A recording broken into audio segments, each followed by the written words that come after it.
कहानी की शुरुआत राहुल के पिता की शादी से होती है। राहुल अपने पिता से नाराज है क्योंकि उसने अपनी मां के रहते हुए दूसरी पत्नी से शादी कर ली है। क्रोध और आक्रोश में वह बिना बुलाए शादी में जाता है, जहां वह अपनी मां का मंगलसूत्र और उनके द्वारा संरक्षित की गई अन्य सभी घरेलू चीजें फेंक देता है। वह शादी की कार की खिड़कियां तोड़ देता है और इसलिए उसे गिरफ्तार कर नजदीकी पुलिस स्टेशन भेज दिया जाता है। इस बीच अनु अर्नी कैंपबेल द्वारा संचालित एक दमनकारी गर्ल्स हॉस्टल से भाग जाती है, जो तुरंत पुलिस स्टेशन में रिपोर्ट करती है कि वह लापता है। पुलिस उसे पकड़ लेती है और पास के पुलिस स्टेशन में रखती है, जो वही पुलिस स्टेशन है जहां राहुल को रखा गया है। अर्नी की प्रतीक्षा करते समय राहुल अनु को अपनी जैकेट प्रदान करता है, जिसे वह स्वीकार कर लेती है। फिर अर्नी आती है और उसे दमनकारी छात्रावास में वापस ले जाती है और पुलिस इंस्पेक्टर से वादा करती है कि ऐसा दोबारा नहीं होगा। उनके जाने के बाद इंस्पेक्टर राहुल के पास जाता है और उसे कुछ सलाह देता है, फिर उसे अपने टूटे हुए घर में लौटने के लिए छोड़ देता है। राहुल खूबसूरत अनु के बारे में सोचना बंद नहीं कर पाता, उसी के बारे में सोचता रहता है। अगले ही दिन राहुल उससे मिलने की इच्छा से हॉस्टल के आसपास घूमने जाता है और अपनी जैकेट बाहर लटकी हुई देखता है। चूंकि वह गर्ल्स हॉस्टल में रहती है, इसलिए उसके अंदर जाने का कोई रास्ता नहीं है। इसलिए वह अपने दोस्त के साथ क्रिकेट खेलता है और जानबूझकर गेंद को परिसर में मारता है। सुरक्षाकर्मी उसे गेंद वापस लेने के लिए अंदर जाने देते हैं। राहुल अंदर जाता है और अनु को सीढ़ी पर चढ़ते हुए देखता है।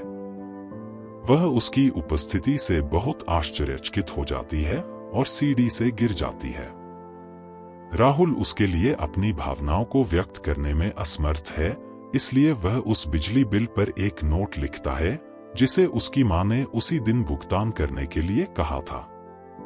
अनु नोट लेती है और चली जाती है।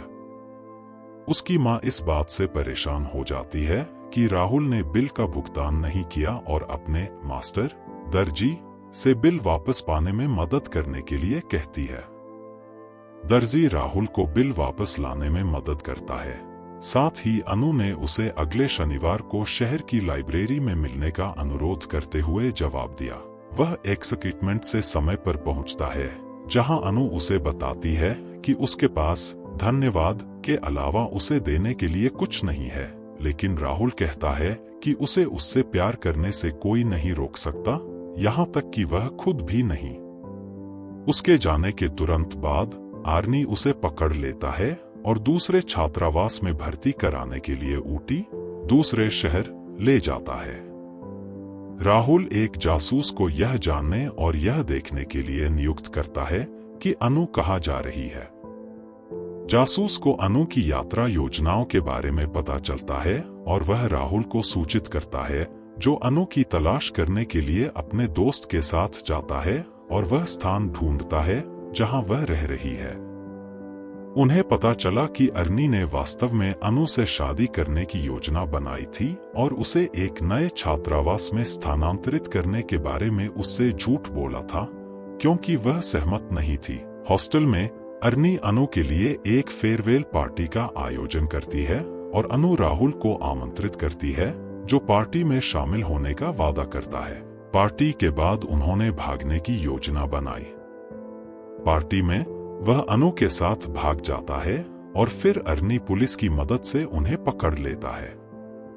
अनु को अर्नी के साथ लौटना है और ऊटी जाना है, जबकि राहुल अपने घर लौट आता है।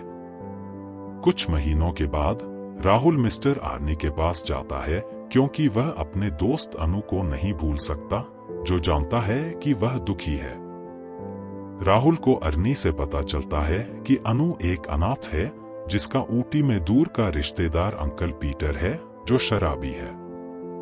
बहुत समय पहले पीटर ने उस पर पूर्ण अभिरक्षा प्राप्त करने के लिए दस्तावेजों पर हस्ताक्षर किए थे। राहुल अर्नी से अनु के ठिकाने और अन्य विवरणों के बारे में पूछता है, ताकि वह उसे बसाने में मदद कर सके और अधिक खुश हो, और अर्नी अनु की मदद करना चाहता है, सब कुछ बता देता है। वे दोनों अनु को अंकल पीटर के साथ दयनीय स्थिति में पाते हैं और चाचा को 20,000 रुपए की रिश्वत देते हैं, इस शर्त पर कि वह अनु की कानूनी संरक्षकता छोड़ने वाले दस्तावेजों पर हस्ताक्षर करे। अनु अंततः हारनी, हॉस्टल और अंकल पीटर से मुक्त होने के बाद आत्मनिर्भर बनना चाहती है और एक टाइपिंग संस्थान में प्रवेश चाहती है। एक दिन उसे मुंबई में जीन कार्डिन ब्रांड के कपड़ों के लिए एक मॉडल की तलाश में एक नौकरी का विज्ञापन मिलता है, जो अनु से ऑडिशन के लिए अनुरोध करता है। अनु सहमत हो जाती है और पेरिस के मुफ्त दौरे और एक सुरक्षित निवास के साथ 10,000 रुपए की राशि जीतती है। वह राहुल को उसकी सारी मदद के लिए धन्यवाद देती है, लेकिन राहुल उससे कहता है कि वह उससे बहुत प्यार करता है और जल्द से जल्द उससे शादी करना चाहता है। अनु सहमत है, लेकिन वह कहती है कि उसे तैयारी के लिए कुछ समय की आवश्यकता होगी। उनकी कहानी सुनकर राहुल की मां अनु के पास जाती है और उसे कुछ सलाह देती है, क्योंकि वह जानती है कि अनु एक अकेली अनाथ है, और उसे सलाह देती है कि जब तक वह जीवन में कुछ हासिल नहीं कर लेता, तब तक वह उससे शादी न करे, क्योंकि स्वस्थ रिश्ते के लिए भागीदारों के बीच स्थिति की समानता आवश्यक है। अगले दिन राहुल उस स्थान पर आता है जहां अनु एक फोटो शूट सत्र कर रही है। वह सुनता है कि प्रभारी व्यक्ति उसे स्विमिंग कॉस्ट्यूम पहनने के लिए कह रहा है, जिस पर राहुल आपत्ति जताता है। वह उसे बताता है कि वे जल्द ही शादी करने की योजना बना रहे थे और वह ऐसे दिखावटी कपड़ों को अस्वीकार करता है। वह तब और भी हैरान हो जाता है जब उसे पता चलता है कि अनु ने पहले ही एक अनुबंध पर हस्ताक्षर कर दिया है कि वह 2 साल तक शादी नहीं करेगी। राहुल उसके फैसले से दुखी हो जाता है और अनु को अपने खून से लिखा एक पत्र देता है। जैसे जैसे साल बीतते हैं, राहुल खुद को एक गायक के रूप में स्थापित करता है, जबकि अनु एक मॉडल के रूप में भी सफल होती है। राहुल अब अनु से मिलने की योजना बना रहा है, लेकिन पदमसी ने राहुल को बताया कि यह अनु की बदौलत था कि उसका पहला रिकॉर्ड बाजार में जारी किया गया था, जिससे राहुल को बहुत दुख हुआ, क्योंकि अब उसे अपनी क्षमता और प्रतिभा पर संदेह है। इसलिए राहुल ने अपनी शादी की योजना रद्द कर दी। राहुल के फैसले से दुखी अनु निर्देशक पदमसी के तहत अपने करियर को आगे बढ़ाने का फैसला करती है, जो उसे अपने साथ पेरिस जाने के लिए मना लेता है। राहुल की मां ने उसे समझाया कि अनु ने पहले उसके सुझाव के कारण उससे शादी करने से इनकार कर दिया था और अनु उसकी प्रतिभा को लोगों तक पहुंचाने का एक माध्यम मात्र थी। यह उसका गायन था जिसने उसे सफल और लोकप्रिय बनाया। वह उससे अपने सच्चे प्यार अनु के पास वापस जाने का आग्रह करती है। जब राहुल उसे फ्लाइट में चढ़ने से रोकने के लिए आता है, तो अनु निर्देशक को छोड़ने के लिए सहमत हो जाती है और अपने रिश्ते को नवीनीकृत करने के लिए पीछे रुक जाती है। यह पे मूवी खत्म हो जाती है।